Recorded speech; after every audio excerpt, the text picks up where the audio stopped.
Mesdames et messieurs, bonsoir. Ravi de vous retrouver pour ça se discute c'est la dernière de cette semaine. Comme je m'en vais saluer mes invités de ce vendredi, Nicolas Sopetin, journaliste, enseignant de philosophie. Bonsoir.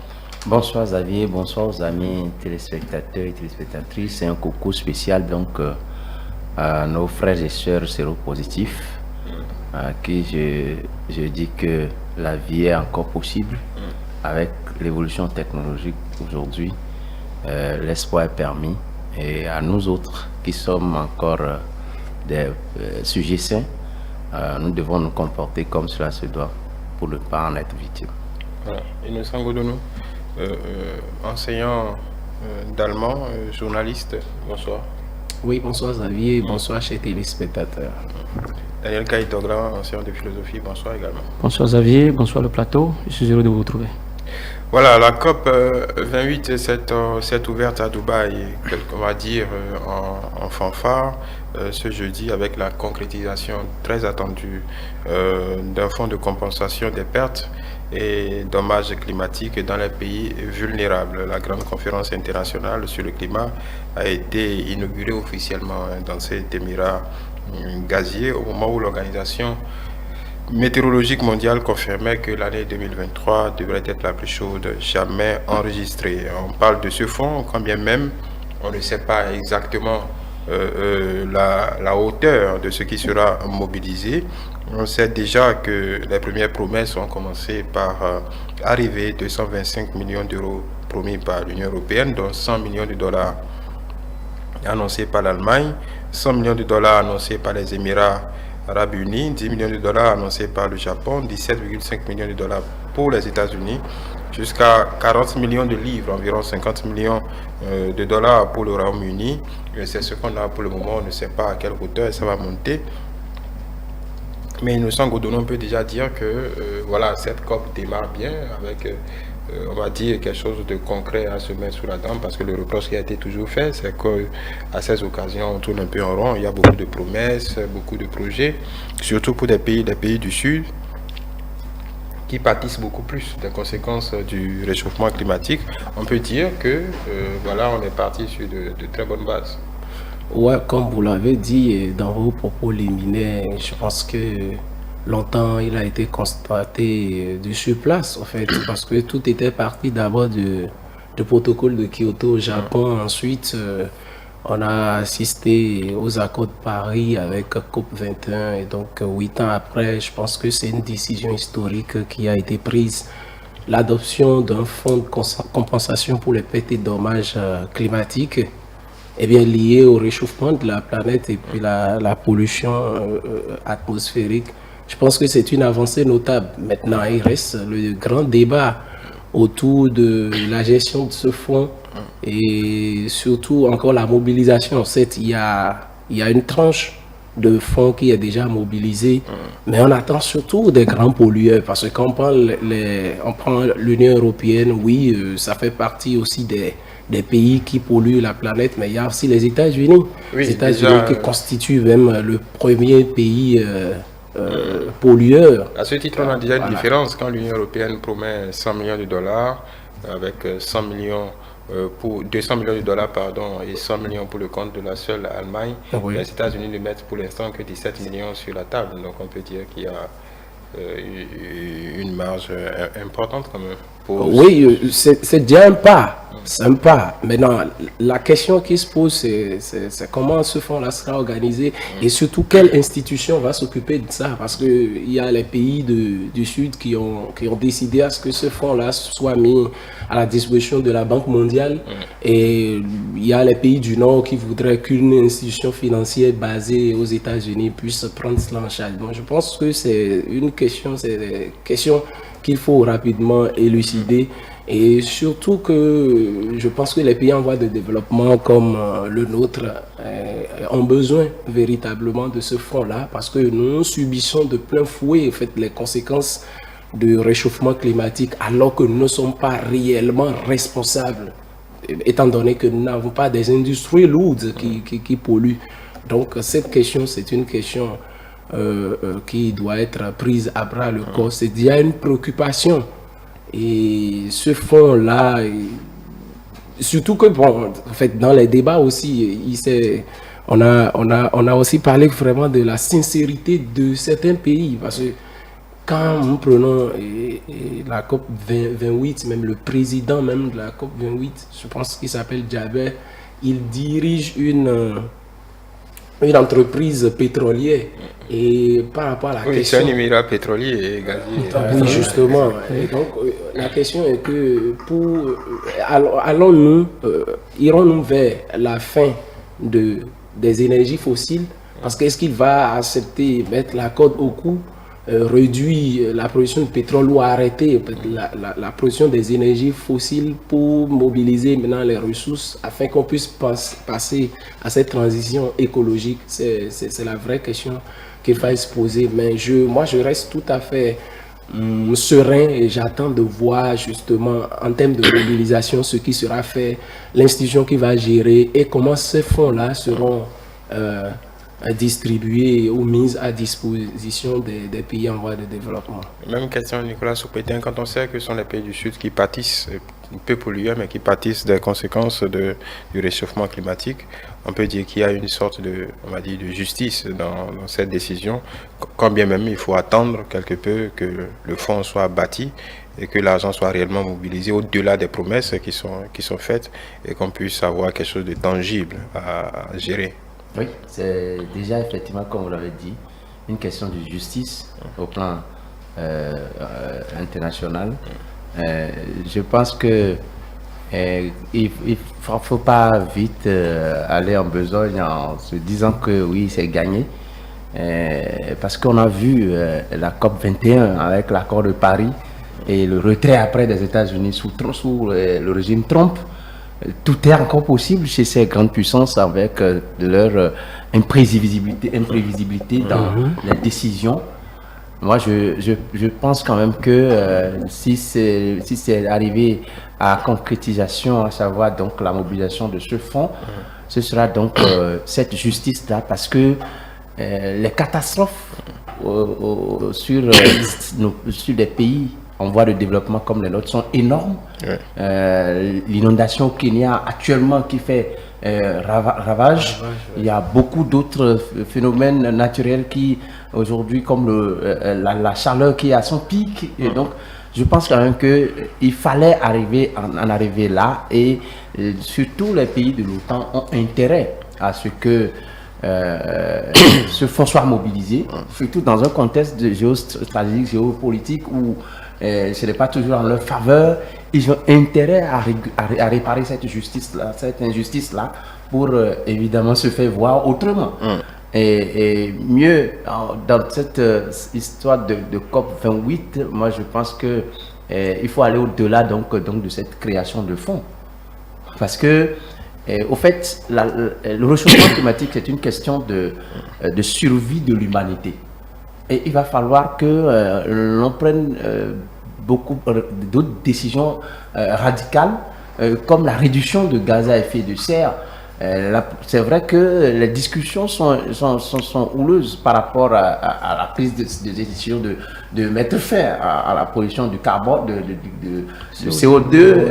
On a eu les pays producteurs à grande échelle de pétrole ont catégoriquement dit non de réduire la pollution de pétrole. Ils veulent plutôt mettre sur pied un système de captage de carbone, du CO2, et un système qui coûte excessivement cher. Et donc, ils ne sont pas tous prêts aussi non plus à se mettre à ce système-là. Moi, je pense quand même que, autant que nous sommes sur la planète aujourd'hui, je pense que nous devons avoir comme vision comment pérenniser l'espèce humaine. Parce que nous allons vers une situation grave pour l'humanité. Et moi, je suis un peu les informations par rapport à la pique de chaleur que nous n'avons jamais enregistrée. Quand vous voyez les feux de brousse, comment ça ravage. Les États-Unis en ont été aussi victimes cette année. Moi, je pense quand même que c'est une question de survie de l'humanité, de pérennisation de l'espèce humaine. Il va de soi que nous prenions des décisions fortes au-delà donc de cette création de fonds. Moi, je pense qu'il faut rapidement aller à d'autres décisions plus fortes que ça. Au moment où en Asie, on se prépare peut-être à lancer à peu près 500 gigawatts de mines de charbon, on a vu en Europe aussi d'autres mines de charbon en Allemagne qui sont ouvertes, on se dit qu'il y a comme une contradiction dans les objectifs des uns et des autres. Oui, et moi je me pose deux questions peut-être par rapport à cette décision de fonds à mettre à disposition pour réparer une injustice qui était de mise. Et les États-Unis me posent un problème. Ça dit que COP 2021, on a des États-Unis et de cette mobilisation de fonds à 100 milliards de dollars pour soutenir les pays vulnérables qui sont les plus touchés. Et cette question. J'ai remarqué quelque chose, qu'il y a une absence du président des États-Unis aujourd'hui à cette COP 28 et il s'est fait représenter. Les décisions vont être prises et quelles vont être les mesures pour forcer les mains, parce que les États-Unis eux-mêmes aujourd'hui sont dans un contraste où la régulation des finances et la production de l'énergie renouvelable est-ce que ces États-Unis vont pouvoir œuvrer à ce que la réduction de la production de l'énergie fossile, c'est-à-dire pétrolière, se fasse? Ça va poser un problème. Moi, je crois que la décision là vient de ce que, comme Nicolas vient de le dire, c'est parce que les pays même qui sont les pays de la pétromonarchie, qui sont basés, fondés sur l'industrie, fondée sur l'énergie fossile, c'est parce qu'eux-mêmes ils sont en train de sentir le coup aujourd'hui qu'ils prennent cette décision. La décision là n'est pas pour réparer une justice à mon avis. Et quand je prends par exemple les pays qui polluent le plus le monde aujourd'hui, la Chine est en première position. Et il y a le Qatar, c'est-à-dire les pays du Moyen-Orient. Le Qatar, voilà. Le Qatar, les pays du Moyen-Orient en général, qui ne vivent que de la production à partir du fossile. Ça pose un problème d'équité dans le temps. Je vais mener une analyse. Les pays de l'Afrique, pour la plupart aujourd'hui, sont des pays en développement. C'est-à-dire qu'ils cherchent des voies, des moyens pour pouvoir quand même permettre à leur population de vivre bien en matière de santé, en matière d'alimentation et consort. Et on se rend compte aussi que pour se développer, il faut s'industrialiser. Voilà que des décisions sont en train d'être prises aujourd'hui, soit pour limiter les énergies de production qui font tourner les machines des industries consorts. Et c'est en ce moment que nous, on a besoin de produits, que les gens prennent des lois pour peut-être, je ne sais pas, cadrer, bien définir de nouvelles dynamiques de la production. Est-ce que ce n'est pas un autre coût que nous recevons dans notre élan de nous développer? Donc, ce n'est pas une question de justice, c'est une question je vais dire simplement de récupération de ce que ceux-là pensent perdre lorsque le truc va prendre une ampleur, autant pour moi, une ampleur vertigineuse. Par conséquent, je crois, il ne faut pas que l'Afrique, en tout cas, je parle de l'Afrique parce que je suis africain, l'Afrique s'attende à ce que cette décision-là soit opérationnelle de façon mécanique en leur faveur. Pourquoi? Parce que s'ils ne ressentaient pas ces effets climatiques et de dérèglement climatique, est-ce qu'ils allaient en venir à ce niveau?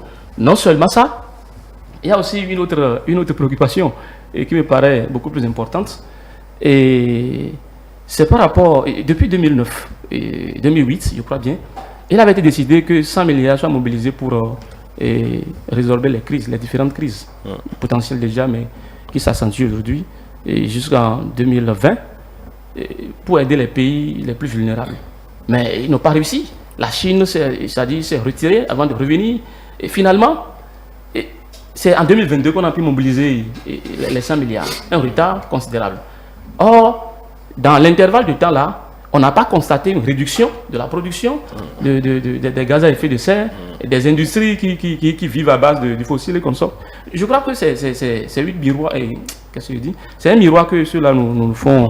Les Africains ont besoin, les pays qui ressentent vraiment ces effets climatiques et qui sentent être vulnérables, doivent pouvoir se mettre ensemble pour réfléchir et définir d'autres stratégies pour pouvoir à la fois penser le développement et réduire. Vous êtes aussi sceptique que Daniel Kaintola, parce que on peut voir que les États-Unis, ce qu'ils viennent de mettre, d'accord, la main à la poche, mais c'est globalement, on va dire, 6 fois moins que les Émirats Arabes Unis, ou encore très loin de ce que, 10 fois moins que ce que l'Allemagne met. Donc on se dit, pour l'un des plus gros pollueurs de la planète, deuxième émetteur mondial de gaz à effet de serre, on se dit, alors à quel jeu on joue? Beaucoup de spécialistes d'ailleurs trouvent aujourd'hui que cette histoire est un peu un miroir d'alouette pour user de ce qu'il a. Est-ce que vous partagez Oui, la sensation? toutefois, ce qu'on note est dans la gestion en fait, de cette crise, qui est d'ailleurs planétaire. Voilà. On note de la part des États-Unis et de la Chine une certaine hypocrisie en fait. On a envie de le faire. On le dit, mais les actes n'accompagnent pas. Et donc là, il y a une hypocrisie au niveau à l'échelle internationale vis-à-vis de ces nations-là. Et pourquoi, je me pose réellement la question, pourquoi cette hypocrisie-là, alors que bon, les pays africains, c'est nous qui sommes très exposés par rapport à ce phénomène-là.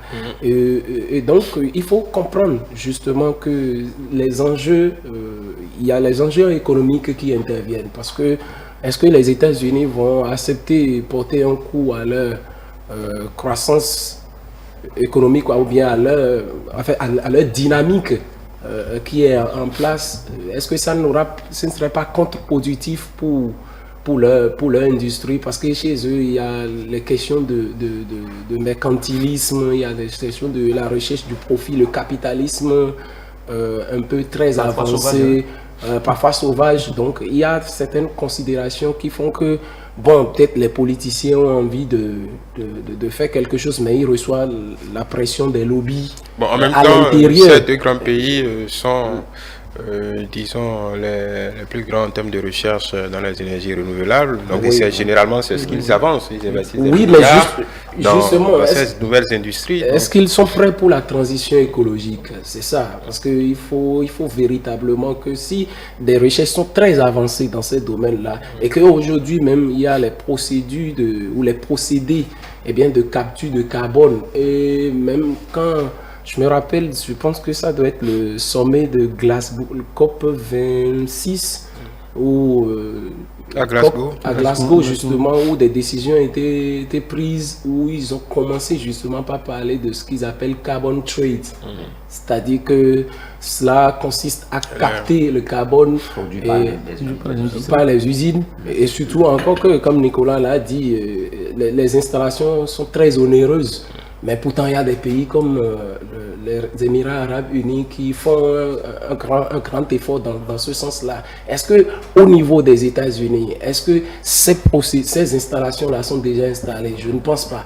Même, il y a même un patron d'une grande multinationale en ce qui concerne le ciment, par exemple Heidelberg Materials, qui a été interrogé par rapport à cela.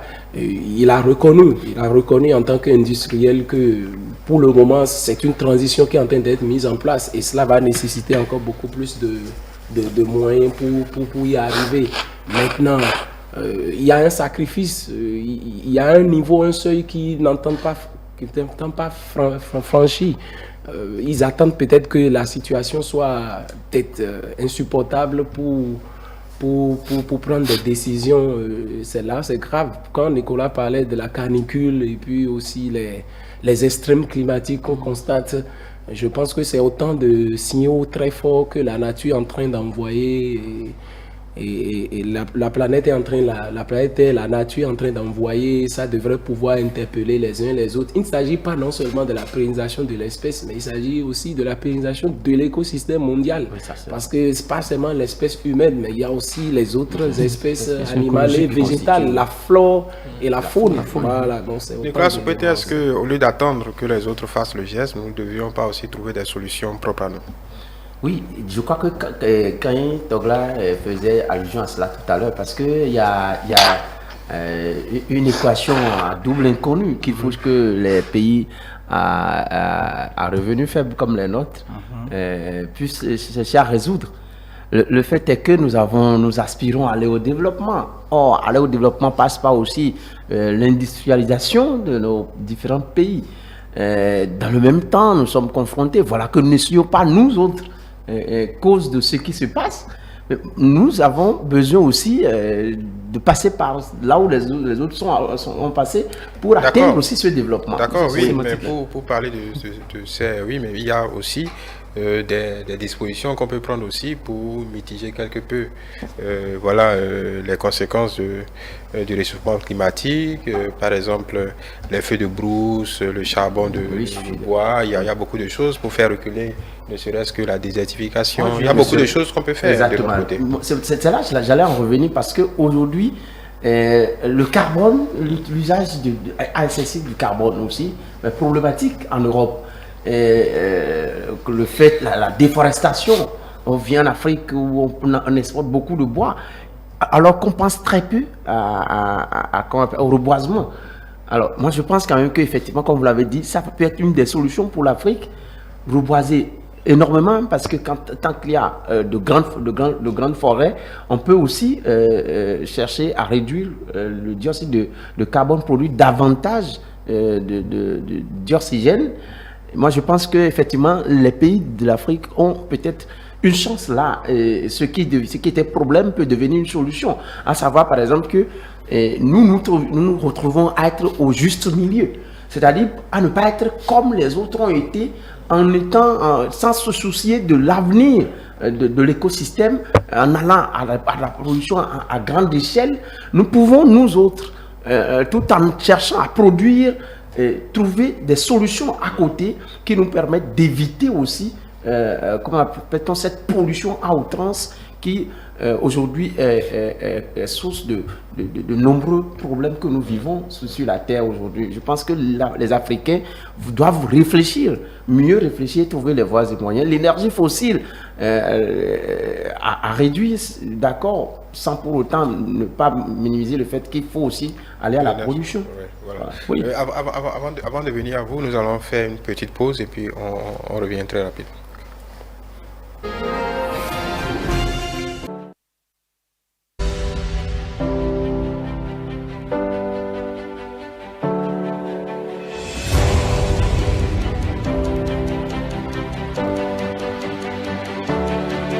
Voilà, de retour sur le plateau du Grand Soir. Daniel Kaitogla, vous vouliez prendre la parole. Je voudrais quand même ajouter, je ne vois pas un multinational aider, défendre la cause de ceux-là qui ont besoin de se lever.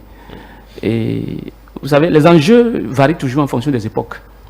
Il y a de cela un siècle, 2 siècles, c'est-à-dire les nations qui pensent aujourd'hui qu'elles sont obligées de soutenir, bien d'aider les petites nations, ils avaient une seule ambition, c'est se développer. Ils se sont industrialisés. Le développement est acquis. Et après, il y a le problème environnemental. Maintenant, on associe ceux qui n'ont pas encore participé à cette crise écologique, environnementale, on les associe pour dire c'est pour les aider. Moi, ça sonne faux. Maintenant, ce que je sais, techniquement parlant, Nicolas a soulevé un point maintenant sur lequel je voudrais revenir. Il faut que les Africains, les pays en voie de développement s'associent, s'unissent pour définir des stratégies de limitation de la dégradation que ce soit l'écosystème et l'environnement.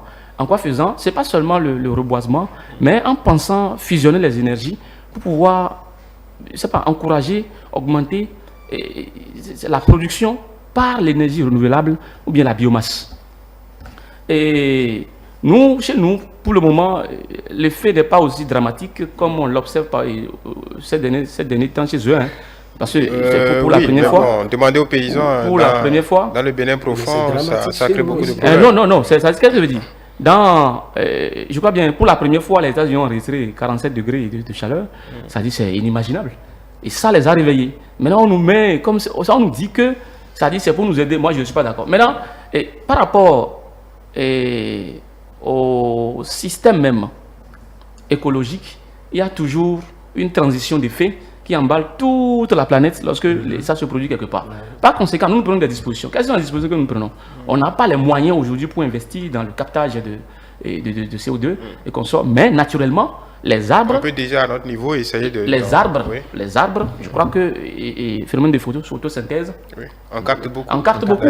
Donc si on en plante beaucoup, on en reboise beaucoup, je crois qu'on va réduire un peu, un tant soit peu, cette... Et les paysans, vous l'avez dit, les paysans doivent quand même être formés sur la gestion de leur propriété terrienne, de leur culture, pour pouvoir s'adapter, ou bien un tant soit peu aider à résorber ces différentes crises-là. En parlant de forêt aujourd'hui, l'un des atouts, en tout cas ce qui fait peser l'Afrique dans le débat et la balance, c'est le bassin du Congo, parce que à part l'Amazonie, c'est le deuxième bassin. Le couvert, le végétal le plus important, et donc il peut aider la planète à absorber un peu le stock de CO2. Donc là, pour le coup, il y a quelque chose à mettre dans la balance. Maintenant, est-ce qu'il ne faut pas, du côté des Africains, parler d'une seule voix pour essayer de capter ces fonds et surtout de les utiliser à bon escient? Parce qu'évidemment, même s'il y a des dispositions qu'on peut prendre à l'interne, en termes d'adaptabilité aux nouvelles donnes, il faut quand même essayer de structurer quelque peu nos besoins en la matière. Je pense que c'est une évidence. C'est une évidence pour les pays africains désormais de parler d'une seule voix pour que ces impacts liés à la pollution de l'environnement avec les gros pollueurs puissent trouver une solution. Et je pense qu'il manque en fait sur le continent africain un véritable leadership environnementaliste. Certes, il y a dans les constitutions, il y a des lois qui sont votées un peu comme ça, mais je me pose réellement la question, en Afrique, on a quel parti, par exemple, écologique qui est capable de mener un combat? Vous pouvez en créer. Idéologique. Oui, justement, ça inspire. Oui, vous pouvez en créer. Ça inspire. Le Bénin peut être, pourquoi pas, le fer de lance peut être un modèle dans ce sens-là. Oui, nous parlons de reboisement. Ça, c'est autant de pratiques que nous pouvons mettre en place. Mais il faut que ça soit une idéologie réellement, une idéologie politique. Et là, si les partis verts ou écologiques en Afrique, s'ils existaient, ils pouvaient se mettre ensemble et créer une force. Quand vous allez en France, les écologiques ont quand même une certaine influence. Ne pèse plus grand-chose. En Allemagne, même chose. En Allemagne, par exemple, maintenant, si les écologiques, si vous n'avez peut-être pas l'aval des écologistes, vous ne pouvez pas mettre en place un gouvernement en fait en bonne et due forme. Ils sont dans la grande coalition. Justement, il faut aller recueillir leur avis et accepter justement leur doléance pour pouvoir construire. Donc vous appelez aux vocations que quelqu'un crée un parti vert, ou bien vous allez peut-être le faire. Oui, mais vous êtes déjà 3, donc ça peut faire 3 départements. Il y avait des velléités. Il y avait des velléités au Bénin, mais finalement ces velléités ne se sont pas concrétisées. Il va falloir surtout que la citoyenneté, au fait, que la jeunesse citoyenne puisse s'organiser autour d'une idéologie, autour d'un mouvement écologique en bonne et due forme.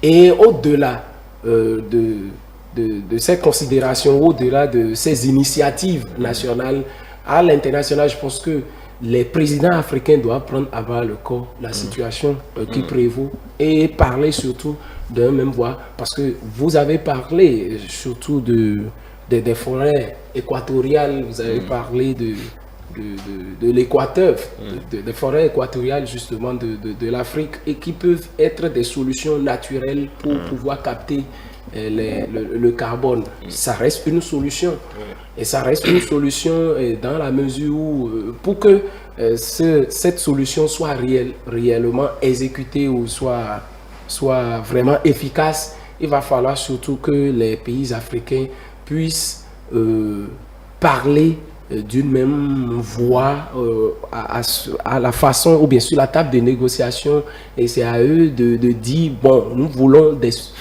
financements ou des subventions dans tel domaine. Et là, il y a même des arbres aujourd'hui scientifiquement qui peuvent être implantés dans certains pays ou bien dans certaines villes pour pouvoir capter le carbone. Donc, je pense que les recherches scientifiques ont tellement évolué, il va falloir surtout que nos leaders, nos dirigeants africains puissent prendre à bras le corps et parler dans un élan panafricaniste pour dire ce qu'on doit faire véritablement en Afrique et non ceux-là qui amènent les fonds, c'est eux qui doivent imposer leurs desiderata. Les exigences doivent venir des Africains et non plutôt des bailleurs de fonds étrangers. Donc, pour le Parti vert. Oui, je suis pour le Parti vert parce que les sur ce plateau, vous êtes à 2 départements. Donc il vous faut 2 communes, je crois, sur ce plateau, oui, 2 communes. Donc il vous faut encore 75. Non, mais il faut commencer d'abord quelque part. Communes, on peut pas naître, commencer par. Non, je parle du parti. Oui, parce qu'il faut une représentation nationale, donc c'est pour le travail. Avant que ça ait un rayonnement national, mais il faut que d'abord ça parte de quelque part et qu'il faut travailler à ce que la philosophie. Il y a des spécialistes en la matière aujourd'hui qui sont dans les études vraiment. Qui ont fait des études sur la question. Moi, je voudrais ajouter. Non, lui parle du côté militant. Lui parle du côté militantisme. Ah, ok, je vois. Bon, ce que moi je voudrais ajouter, c'est que il faut que nous évitions, nous qui sommes en voie de développement, de retomber dans le même travers que ceux qui n'avaient pas pensé les conséquences des actions, des stratégies de leur développement il y a de cela des années. Donc. Mais le fait est que les conséquences nous dépassent. En réalité, le fait, les conséquences dont vous parlez nous dépassent. C'est pas.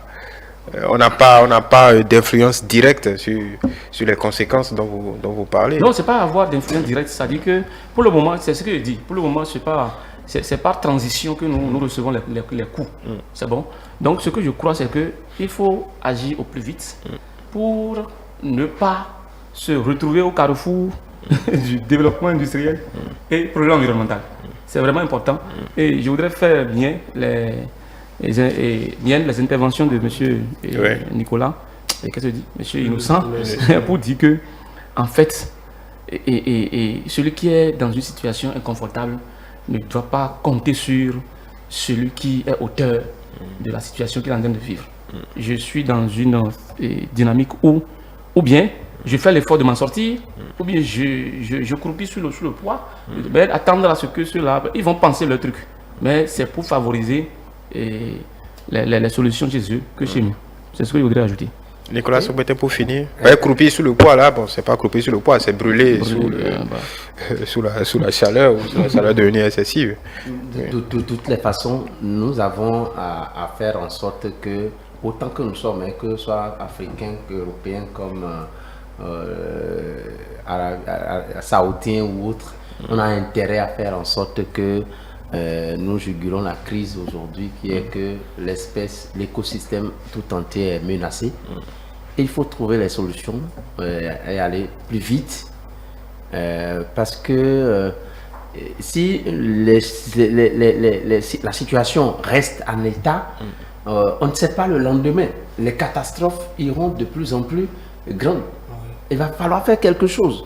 Et là, comme vous l'aviez dit, l'Afrique peut être encore une solution, comme vous l'avez dit, en évoquant le bassin du Congo tout à l'heure. Il faut multiplier, donc, comme le disait Godonou, des exemples de forêts, parce que ça, c'est la solution naturelle. Le système de captage de CO2. Combien de CO2 ça capte? D'abord, même chez eux, c'est infinitésimal. C'est à 0,1% à 0,1% de captage de CO2. Il faut aller à la solution naturelle. C'est vrai que produire de l'énergie fossile est à l'encontre de ce que l'environnement aurait voulu. Et pourtant, il faut alors trouver des voies et moyens les plus simples. Moi, je pense que le reboisement est une solution plus simple, même si encore là, il faut que ces gens-là prennent conscience. Et ils sont encore les premiers exploitateurs donc, de ces forêts-là. Le cas avec le Gabon, où l'exportation de bois est à outrance. Il va falloir qu'ils prennent conscience que nous avons une chose de commun à protéger. C'est la nature qui nous abrite et qui va abriter les futurs humains à venir sur Terre et même tout l'écosystème. Moi, je pense que c'est ce qu'il faut. Voilà, on va finir là-dessus. Rapidement, il nous reste quelques minutes. Nous allons parler de ce sujet qui a agité quelque peu l'Assemblée nationale et qui a obligé le porte-parole du président de l'Assemblée nationale à parler. On parle d'éducation, vous êtes tous enseignants. Il y a cette question de l'homosexualité. Il y a eu la clarification du ministre le ministre Karim Saliman par rapport à cette question primaire, oui, à cette question qui était agitée. En tout cas, ça a fait l'objet d'une question au Parlement. Donc le maître mot aujourd'hui, en tout cas à la fin, quand on compile tout ce qui a été dit comme réaction, c'est que selon le ministre, il n'y a pas d'enseignement de l'homosexualité au Bénin dans les manuels, contrairement à ce qui a été monté, mais c'est plutôt l'éducation à la santé sexuelle qui est inscrit au programme et qui, selon le ministre, doit pouvoir être enseigné parce que il est important de le faire. Et voilà. Donc est-ce qu'on peut dire que voilà, la polémique est derrière nous à présent. Nicolas Soupétin, je vous dis à vous. C'était effectivement une grande polémique. Ça a suscité d'énormes remous dans la société. On a écouté les uns et les autres, les scientifiques qui se sont mis là-dessus et il y a eu de gros tapages. Le problème, c'est effectivement, moi-même, pour ma part, je pense que effectivement, si c'était une éducation, c'était quelque chose sur lequel il faut renseigner nos apprenants, il faut y aller avec attention, avec prudence. Je veux parler de l'homosexualité, il faut aller avec prudence parce que les apprenants que nous avons aujourd'hui, c'est bien différent de nous autres apprenants il y a quelques années antérieures parce qu'on avait un âge de réflexion un peu plus élevé avant d'aller au collège, mais aujourd'hui c'est de petits enfants et là la crédulité à son comble. Il faut que nous allions avec prudence. Mais avec l'intervention du ministre, effectivement, on pense qu'on devrait quand même adoucir un peu les ardeurs. Et on devrait comprendre que si ce n'est que de cela qu'il s'agit, à savoir l'éducation à la santé sexuelle, je pense que le sexe n'est plus un tabou dont il ne faut plus parler aux enfants. Il vaut mieux en faire le débat à leur côté à cause des conséquences que cela engendre sur la santé de l'enfant et sur l'adulte de demain qu'on cherche à former. Et donc, si ça ne tient qu'à cela, moi je pense que les uns et les autres doivent pouvoir amoindrir les ardeurs. Voilà. D'autant plus qu'à l'Assemblée nationale, le député qui a posé la question ça a suscité des réactions de l'autre camp inverse, ne posait que la question sous forme de rumeur parce qu'il n'avait pas de preuves tangibles. Il disait qu'il paraîtrait que, donc oui, voilà, il lui revient que, voilà. Bon, et la question, elle est délicate. Hein? Et pourquoi ça a créé de remous? Parce que le programme existait depuis longtemps. Et la sexualité, la reproduction sexuelle, la santé sexuelle, je crois que ça existait depuis longtemps. Oui, ce n'est rien de nouveau. Ce n'est rien de nouveau. Maintenant, pourquoi ça crée de remous? Moi, je crois que j'ai un collègue spécialiste titulaire de la biologie et des sciences de la vie de la Terre qui m'a informé que depuis l'année passée, ils ont été conviés à une formation et à cette formation-là, il leur a été demandé d'insister, surtout au niveau de, c'est-à-dire, vous finissez la SA sur la reproduction, à tous les niveaux, 5e, 3e, terminale, où la chose s'enseigne, de faire ressortir cet aspect, de l'homosexualité. Vous comprenez un peu ça? Oui. C'est-à-dire, il y a hétérosexualité, il y a homosexualité, mais l'enfant est libre, c'est-à-dire, on ne lui dit pas de prendre telle option ou telle autre, mais on doit faire ressortir, selon ce que le collègue m'a dit, on doit faire ressortir cet aspect. C'est ça qui a créé le remous. C'est ça qui a créé le remous. Maintenant, et malgré l'explication des ministres et du ministre en question, c'est-à-dire, c'est bien vrai que le remous qu'on a connu a ralenti un peu, en tout cas, ça c'est... mais dans la conscience collective, il y a on a toujours l'impression que le fait de vouloir insister, c'est-à-dire les enseignants, insister sur ça en 5e, bon, ça pose un problème de contradiction avec notre sociologie culturelle, et consorts. C'est pour ça qu'on est en train d'attirer la Oui, lettre. mais soyons clairs, c'est pas qu'on l'enseigne. Non, c'est pas qu'on l'enseigne. On ne doit pas enseigner l'homosexualité. Mais on doit attirer l'attention des enfants sur la chose. C'est le fait que Sur le les mot, différentes orientations. c'est le fait que l'expression est sortie, c'est ça qui pose problème. C'est-à-dire les anciens ne se voient pas en train d'insister, d'évoquer cet aspect, alors que, bon, sinon, naturellement, aujourd'hui, si vous ne l'enseignez pas, l'enfant va découvrir. Dans tous les cas, il y a d'autres canaux d'information plus rapides que l'enseignement magistral dans les classes. Voilà. Donc, en tout cas, c'est avec le mot du ministre que de toute façon les curricula sont disponibles, on le voit, nulle part on ne le voit dedans, il n'y a pas d'enseignement d'homosexualité. Est-ce que pour vous, l'incident est clos ou il faut, ça suffit, les explications des uns et des autres suffisent à clore le débat? Alors je pense que les clarifications apportées par rapport à cette polémique-là qui s'est enflée sont très claires. Désormais mettre fin à cette polémique. Et cette polémique aussi était arrivée à un niveau où il fallait forcément forcer la main à nos autorités pour qu'ils puissent donner véritablement leur opinion vis-à-vis de cette question-là. Et vous savez que l'Assemblée nationale reste le haut lieu de la politique, donc c'est là où les élus du peuple traitent les questions liées à la vie de la société. Et donc, je pense que tout est clair désormais. Je suis d'accord qu'on parle de l'éducation sexuelle, c'est extrêmement important. Aujourd'hui, c'est vrai que par le passé, il y a un tabou qui entoure la thématique, mais aujourd'hui, il faut le dire, parce que sur 3 femmes enceintes ou bien sur 3 filles enceintes, il y a 2 peut-être qui méconnaissent un peu les règles liées à l'hygiène corporelle, à la santé, surtout à la vie de la jeune fille. Et donc je pense que c'est très important. L'homosexualité, je pense que c'est une thématique qui ne mérite pas d'être abordée vu le niveau aujourd'hui de la pratique de la démocratie. Ceux qui en font, c'est des gens qui ont déjà évolué, ils ont déjà atteint un niveau épanoui, construit, et donc aujourd'hui ils peuvent se permettre un certain libertinage.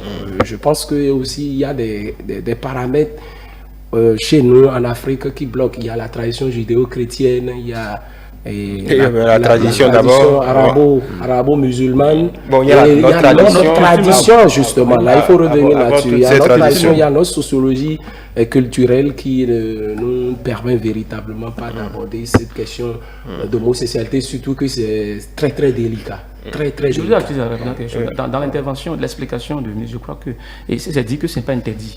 L'homosexuel n'est pas interdit parce que les autorités diplomatiques qui sont dans la pratique, sont vraiment, en tout cas, viennent au Bénin et font leur séjour. Maintenant, l'autre chose, c'est que ce n'est pas interdit.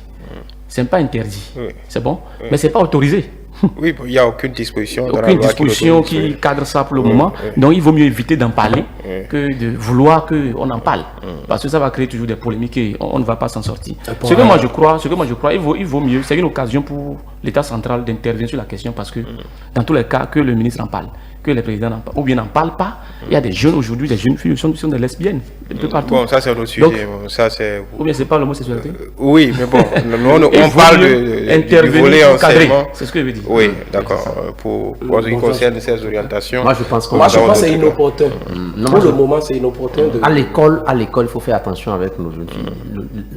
L'âge que nous apprenons aujourd'hui pour être au collège, c'est une telle faiblesse d'esprit à vite croire ou à vite capter les choses qu'il faut, parce que aller à l'essai c'est très facile pour eux autres, il faut faire très attention. Moi je pense quand même que sociologiquement, moi je pense que l'homosexualité c'est pas une chose de chez nous, il faut même quand je ne sais même pas de quel développement ou de quelle évolution démocratique faudra-t-il aller pour autoriser en Afrique de pareil. En tout cas c'est mon avis. Voilà, merci. Je suis d'accord. C'était pas ça le débat. Merci Nicolas Soupéter. Vous êtes tous enseignants, donc ça. C'est une question le de débat liberté est d'orientation intéressant. sexuelle. Nicolas Sopo était Puisque ce n'est pas enseignant. interdit et ce n'est pas autorisé. Donc, Enseignant de l'interdit philosophie, et journaliste également. Daniel Kaitogla, enseignant de philosophie, et de l'autre côté, enseignant d'allemand et journaliste. Mesdames et messieurs, merci de nous avoir suivis. Ce dernier numéro de Ça se discute vient clore la semaine. Nous vous donnons rendez-vous pour lundi prochain pour d'autres développements. Mais en attendant, vous pouvez revivre nos échanges de ce soir via notre application ETélé Bénin, notre site internet ETélé Bénin, notre compte YouTube ETélé Bénin, notre page Facebook ETélé en direct et notre compte X ETélé Live. Merci de nous avoir suivis.